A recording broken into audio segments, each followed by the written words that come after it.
una corte de 9 jueces manipulados durante 10 años con gente verdaderamente despreciable que no sabe nada de derecho y que nos dictaban sentencias aquí. Una corte que no tiene mecanismo de autodepuración, no tiene mecanismo de autocensura, no tiene mecanismo de rendición de cuentas, no le explica nada a nadie, hacen lo que les da la gana en algunos casos como los que he señalado, como el último, pues, que los niños de 5 años de edad pueden cambiarse de sexo.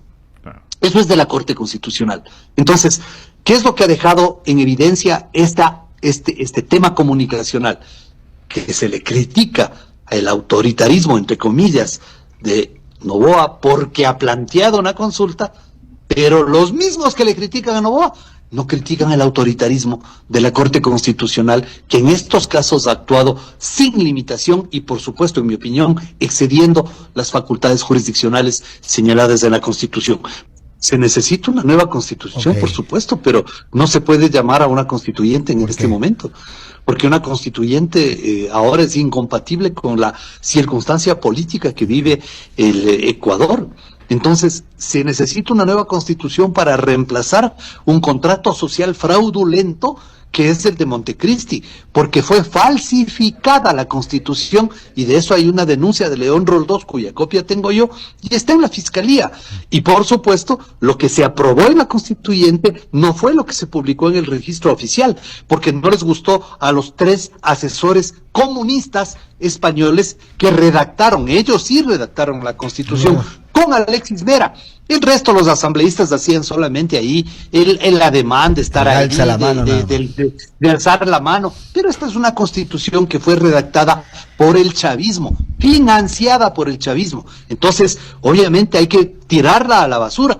Pero para comenzar ese camino, yo he planteado de que hay que entrar en un proceso de profunda reforma parcial de la Constitución para abrir el camino para luego tener una nueva Constitución, que no es un asunto tan fácil, pero sí creo que el gobierno debería meditar en esa posibilidad, porque siempre será una camisa de fuerza para la democracia y para el desempeño de cualquier gobierno. Es la historia nefasta que ha tenido el país con esa Constitución, está escrita la historia, así que no nos podemos olvidar.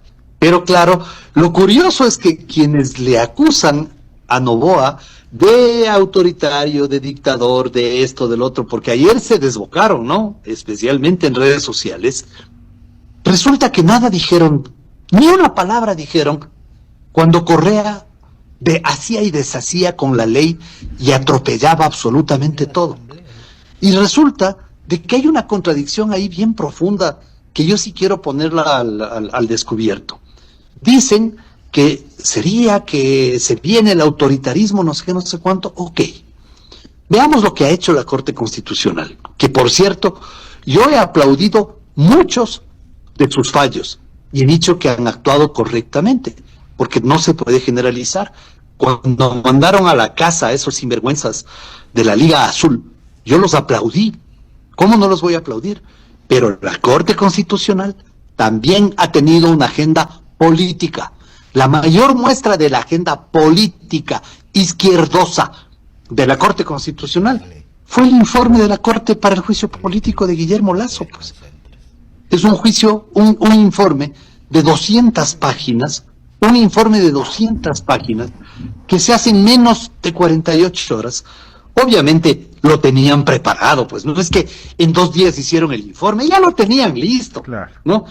Y en ese informe dicen, probablemente una asambleísta tenga razón en lo que le acusa al señor presidente y por lo tanto tiene que irse al juicio político. Y resulta que ahora se demuestra de que los hechos denunciados eran de un gobierno anterior y no de un gobierno de Lasso. Y no es una defensa a Lasso ni nada parecido, simplemente estoy enfocando la agenda política de la Corte Constitucional. Segundo, la Constitución dice el matrimonio es entre hombre y mujer. Vino a la Corte Constitucional un juez de la Corte Constitucional que impuso sus creencias, su agenda woke, su agenda pro ideología de género, su agenda pro agenda 2030, su agenda propia, y dijo no, Aquí no me importa lo que diga la Constitución, cásense nomás entre hombres o entre mujeres.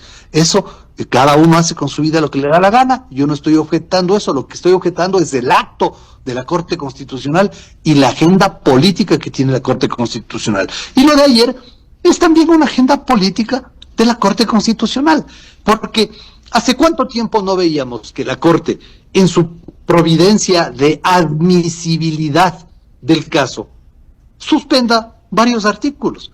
Pero resulta, Jaime, que lo que suspende la Corte Constitucional en la Ley de Solidaridad es conflicto armado interno, grupos armados organizados, bienes que se presumen como objetivos militares, indulto presidencial con efecto diferido. En la Ley de Inteligencia, definiciones de amenaza, anticipación, contrainteligencia, disuasión, fondos de gastos especiales para el sistema de inteligencia, protección de especialistas de inteligencia, protección de la identidad de los miembros de la fuerza pública, requerimientos de información para operaciones de inteligencia y contrainteligencia, etcétera, etcétera. Es decir, eso no es toda una agenda política. Eso no un hacer lo que les da la gana. O sea, ¿por qué el autoritario es Noboa? Porque plantea ante el país un paquete de reformas y provoca una discusión. Mientras la Corte Constitucional, insisto, cuyos fallos positivos los he aplaudido como todos los ecuatorianos, nos comienza a imponer una agenda política y le deja a las Fuerzas Armadas y a la fuerza pública desguarnecida de mecanismos que ya estaba utilizando para la lucha contra el crimen organizado y contra las bandas. Entonces, hay evidentemente una agenda política de la Corte Constitucional que nos lleva a una discusión que será objeto de otro programa probablemente, y los mismos que le critican a Noboa porque dicen que por proponer una consulta es autoritario, ¿por qué no regresan a ver lo que están haciendo sus panas en la Corte Constitucional? Y digo panas porque hay gente que habla de estos temas porque tiene intereses directos en la Corte Constitucional, no solamente porque tiene amigos, sino porque tienen también casos ahí, y porque además están haciéndole el juego a este discurso manipulador de que, cuidado, le topan al último dique que tiene la democracia. Un momentito, el último dique que tiene la democracia es la voluntad popular, pero si hay una corte que no está actuando correctamente y que le resta facultades a la fuerza pública en el corazón de la lucha contra la criminalidad, sí tenemos derecho a por lo menos expresar nuestra opinión.